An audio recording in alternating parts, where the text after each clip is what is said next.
Kumlana Blakamada. We're up to the Lamed Test Amad Aleph, the Mishnah. We already had the opening of the Mishnah before, but it's mainly to lead into the next part. It's a fascinating chakira the Gemara has here. Stam Nazidus Lamed Yom. If somebody does not nominate a certain amount of time, when you say you declare you'll become a Nazir, it's 30 days. That's the minimum. What happens, and we learned before that if you become Tameh, you disrupt your entire Naziris, you got to repeat the whole exercise after you purify yourself. If you take a haircut, it doesn't cancel your Naziris. The problem is you have a mitzvah of taking a haircut. And we had a machlekes tanaim, whether taglachas me'akeves or le ma'akeves. Okay, there's a mitzvah of taking a haircut. But if you didn't take a haircut, you still completed your Naziris and you could drink now wine and go to cemetery, or no, this is ma'akev, this holds back. But we also said that a minimum of length of hair to cut is 30 days. So what happens if gilach, you yourself decided to shave your head, oishe gilchu listim, or it was done against your will by robbers, and now you don't have enough hair. So our Mishnah holds, under all circumstances, you need now to continue Naziris for a further 30 days to have sufficient hair growth that you can fulfill the mitzvah of cutting your hair. Nazir shigilech, if a Nazir shaved his own head, bein bezoig with a scissor, bein betar with a razor, oisha sif, or he plucked or he rubbed his hair and hair came out, kol shehu chayiv, a single hair, you're already chayiv. There's no limit, there's no minimum how many hairs you have to pull out, shave before we say that you're alive. But the Gemara has a fascinating chakir. When a person's hair grows, does it grow bottom up or top up? How does the hair grow? Do we say the hair that's attached to your head then continues to pushing out from your head, which means that, let's say in 30 days from now, the hair that's attached to my head is not the hair that was there when I spoke 30 days ago about becoming a Nazir, because the hair moved away from my head? Or do we say, no, the hair that's attached to your scalp is always the same. It's the hair on top that continues to grow out. So if I say I'll become a Nazir, then 20 days later, the hair attached to my scalp is exactly the same as when I started out.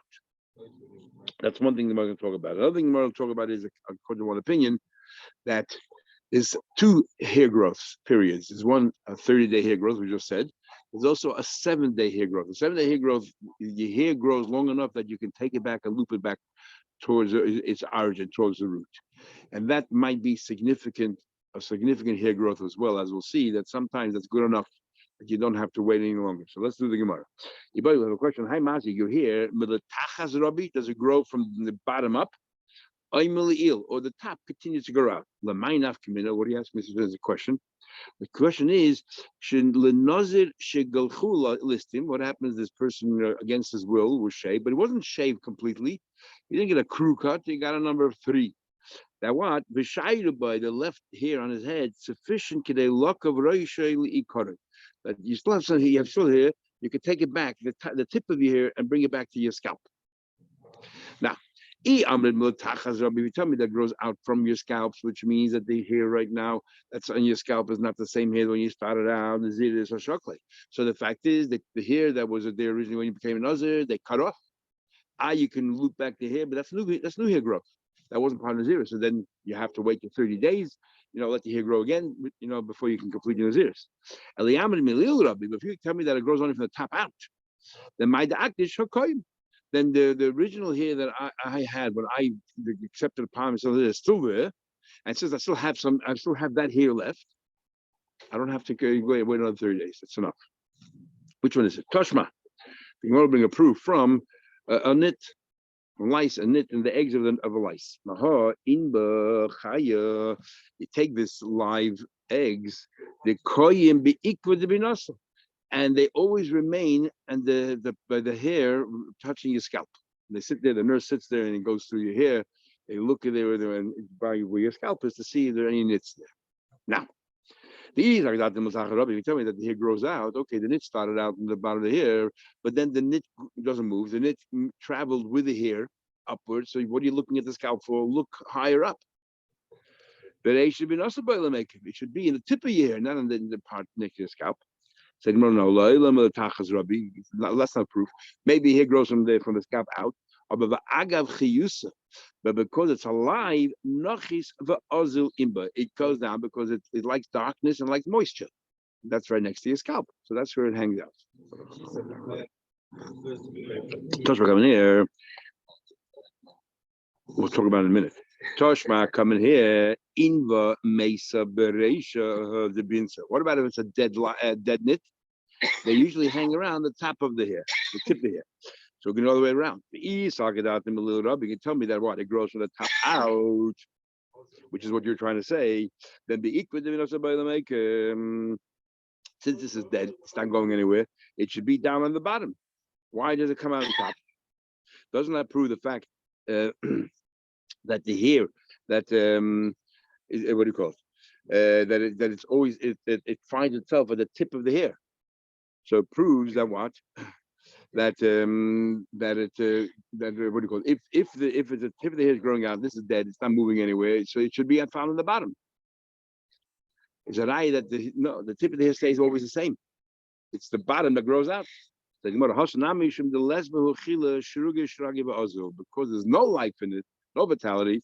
And if you have long hair and you lie down, let's say, and your hair goes back, it floats downwards to the top of the head. It proves nothing one way or another.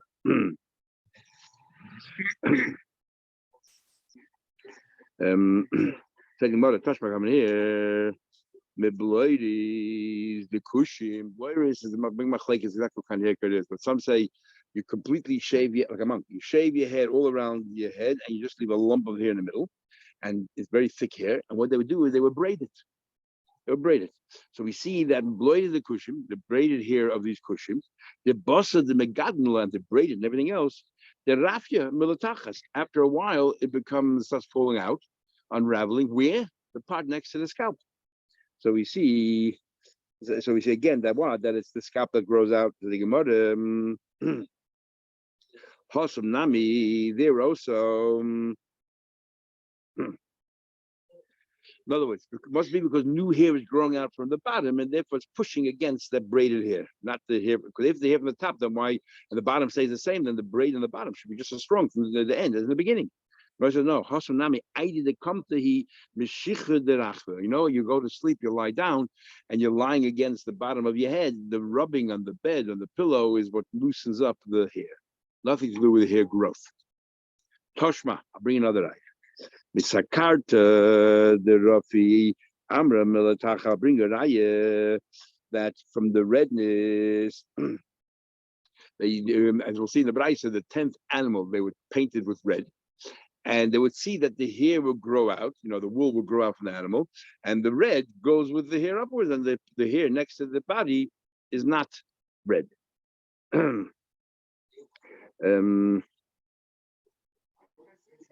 It must be, what's it? It must be that from the town you actually learned in the Braisa. So the Braisa said they used to take every 10 animal and the hair will grow out. So this is the first time I bring a raya from a Braisa. Even though halachically it doesn't really matter, the Raisa mentions that the hair grow. You 10th animal, the Maisa, you would strike it, and this is what happens. Says the Gemara, that's one proof, but that's not good enough because that's by an animal. Maybe an animal hair grows differently by a human. The Su, from a dying Katsavi Savaya the Kneyon. Now those elderly people they didn't want to look old, so they would dye their beard white. Chivron, they would dye their beard white. And what you would see is at the bottom, every time they die, but over time, the hair coming out of the face suddenly is dark. It's not dark, it's white.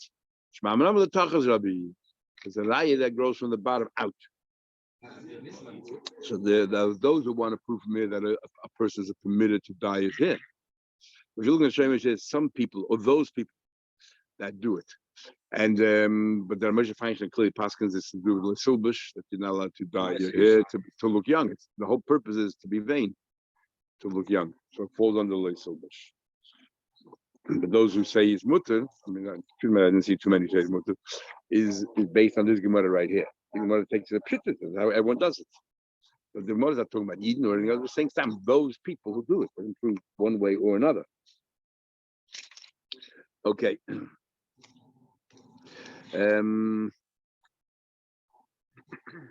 Further, okay, so what are we saying over here? That the hair grows from the bottom, which would mean then that if you have a 7-day hair growth that goes back, it doesn't help us because the hair that you have now that's left is not the same hair that was there when you became a nazir. So it makes no difference. 7 days, you always, even if you have a little bit of hair left, you have to wait 30 additional days so that your hair grows properly. You can do the mitzvah of givluach. Says the Gemara, well, time we learned nazir shel gilcheyu listim is that there is a brisa that says clearly that if the nazir was shaved off by robbers, the shaydu boy kadei lock of rosh likore, and they left behind enough hair to go back to the beginning. Ain't a saisa. It's not saisa. The hair does not in any way. You don't have to go another 30 days because you have enough hair growth. Sounds like this brisa holds that we it's good enough. And if you think, not only if you think, but that was a conclusion. That what? That hair grows from the bottom. Why does it work? You just concluded that if the hair grows from the bottom out, then 7 days later, whatever it is, that hair growth is not the hair that was originally there when you come in Nazir. So why does this Brisa say that it's good enough?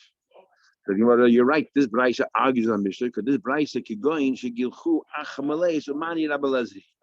The Amr says, "Kol achamalei zayin seiser." If on the 30th day, you know whatever it is, you have you take a haircut. It comes to tumah. If you became tumah on the very 30th day, according to the Chachamim, you got to start all over again. You didn't bring kabbalah, you got to start all over again. According to Rabbi Lezer, only 7 days. If once you completed 30 days, you became tumah. Even though you didn't bring your kabbalah, you only become tumah 7 days. Tumah. And Rabbi Lezer compares or equates hair to tumah, just like tumah. If it's on the last day of your Nazirus, it's like an over already. Only we do 7 days. Now the reason by tumah is because you have to take 7 days to purify yourself. But we're going to equate taking a haircut to tumah. That's like tumah. If on the final day you became tumah, all you need to do is wait 7 days and then you complete the Nazirus. So to becomes the haircut on the final day of Nazirus. If they shave your hair, you only have to wait 7 days. But according to the Chachamim, since by tumah they hold, if before you come on, you got to do the entire 30 days. A haircut also, you got to do the entire 30 days. You got to do the entire 30 days again. Says the Gemara.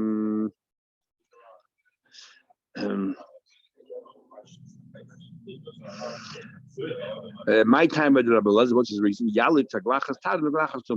He compares a haircut when you're tired from a haircut somebody's tummy. If you were tummy on the 7th day, you became tummy on the final day. You have to wait 7 more days till you're tired before you can terminate your naziris. After glachas tara shiva, so to the haircut is only 7 days. The Kim Rabbanan hold that Kol Zayin Yom Asya Mazi Lavroshli Kore. The fact is that 7 days you have a significant enough growth of hair. Not because this is the original hair, that's irrelevant. It's because we're comparing it to tumah. But you still need something to cut. 7 day hair growth is enough that the hair goes back to your roots, and that's called cutting hair. That's sufficient to call cutting hair. Mazayim is hair. In Aramaic, the word Mazayim means hair itself, like Benisa means hair itself. Yeah.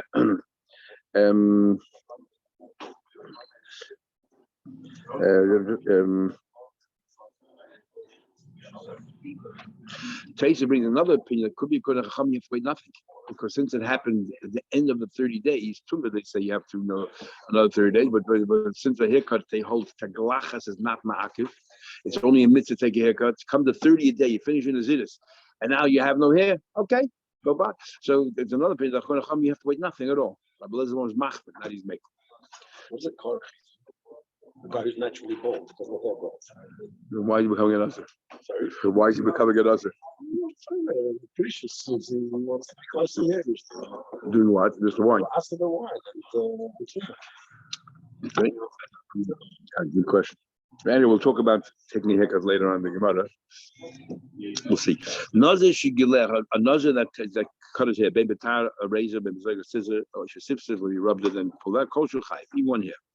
Ton rabam, but I said tar. It says in the pasuk that you should tar lo yaver al rosh. It says in the pasuk that a razor shouldn't cover over your head. Now the question is, does it have to be dafka razor? Ain't the tar. Tolash. You plucked it with your finger, you pulled it out. Made it, or let's say you cut it, or sif, or you rubbed it till it came out. Made that is you put cream on it, and the cream causes the hair to fall out. Koshu Even one here, Minayin, how do you know also liable? Tamalayim, it says the Kodesh Ye Gadil Pera Sarosha. You should be holy. When you come out, you come holy, and you should allow your hair to grow, which is a positive mitzvah. If you use a razor, you did Navera. Tar is a razor. If you use any other method to extract, to remove your hair, you're over an assay. Because the Torah says you should let your hair grow long, and you did not allow your hair to grow long. Rabbi Yisrael says, tar ain't the other tar. This is how he learns. Tar is only a razor. Meira polish sifsa koshu. If you use any other method, potter. He holds you don't get the lav. It says the pasuk clearly tar only a tar, only a razor. Not a says not anything else. Says the Gemara, Vaksiva says the pasuk kodeshia. Says the pasuk that there's a mitzvah say to let your hair grow. So l'chayil chalapachas, if you use a scissor, you should be over because you don't let your hair grow. Or a potion. Lememedim gilach lebetar koyim lebaseva loises. He says no. We will impart something about it. According to Manison, most Shayim, that if you use any other method, you're not over anything. The Torah gives an assay. It's a lav and assay for a razor. Because the Torah says, for a razor. If you use any other thing, it doesn't matter. Others say, the Rosh brings up one opinion that says that maybe Rabbi Yisrael agrees if you cut it completely like a razor, you're over and everything else to say as well. Where they're arguing is if you did something which was not a full cut, you cut most of it. What happens then? You left some fuzz behind. What happens then? Are you still over enough? No, but you cut it down to less than you can take the tip of the hair and pull it back towards the root. Less than that, but there's still stubble left. What happens in that case over there? Anyway, Tanya another Bryce. Says you're over on all other instruments, and I say, and according to Manison, you're not. That's how most remember it. Tanya another Bryce. Tar, a razor, ain't the other tar. All we know is a razor. Tollash made it sipsiv. If you pulled your hair or made it, you put potion on it or sipsiv, you rubbed it koshu. Even one here, this town holds because remember, our Mishnah clearly says. Our Mishnah clearly says that if you use any other instrument, you kosher, you chayiv. So it seems that our Mishnah does not agree with either Rabbi Yeshua or Rabbi Yonasan. Rabbi Yeshua says you're over an asay. Rabbi Yonasan says you're not over anything, or at least you're over an asay no more. And our Mishnah says you're chayiv as if no difference. So we found another Bryce. Here it says, all I know is a razor. Ain't the other tar. How do I know if you use any other method? Benign, how do I know also over an aveda? Even though the Torah says tar, a razor, but it then says what's the purpose? The tar is just an extra word to something else. That nothing should go over your head to remove all your hair. So when I ask questions, why I say tar? Now the Torah doesn't really care. It's not so particular about what kind of instrument you use. Why does it say tar? To teach you something else. The word tar is extra. This Braisa says, no, this Braisa conforms our Mishnah. You know why it says tar? To teach you, don't use a tar during the 30 days. But when the Naziris is completed, you have to take a haircut. What should you use when you take a haircut at the end of your Naziris? Only a tar. So we need tar not to tell you the Isser, but to tell you the Mitzvah. So Gemara says, what does it tell you? That the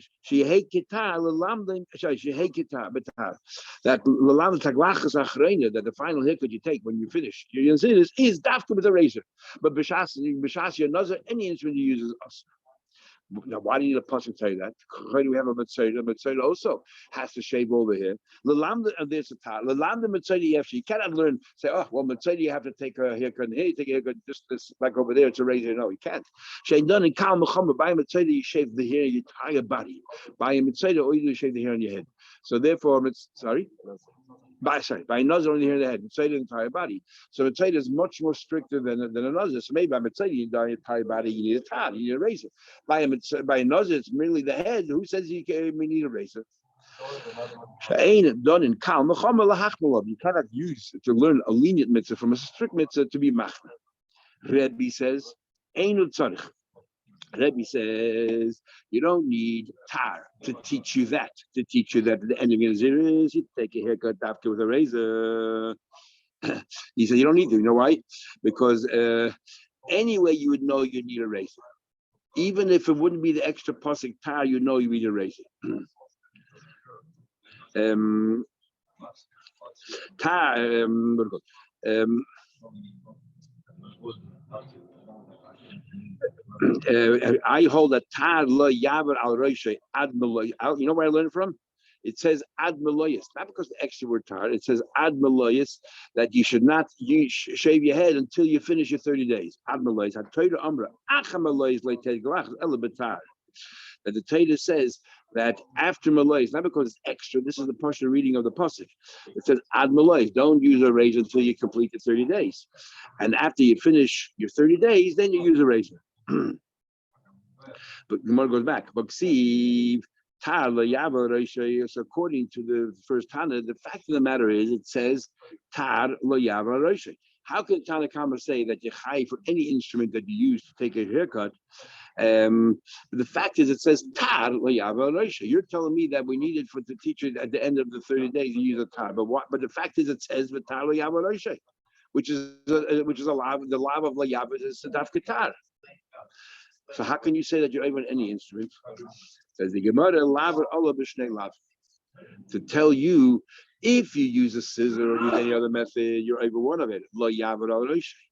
If you use a tar, you did two of it. One lo yaver al roishay and one tar. So our Mishnah conforms with this brayse over here that there's an iser, a lav using any instrument, not like a bishop in the previous Gemara. We'll stop here. We'll go lunch tomorrow night. Mishnah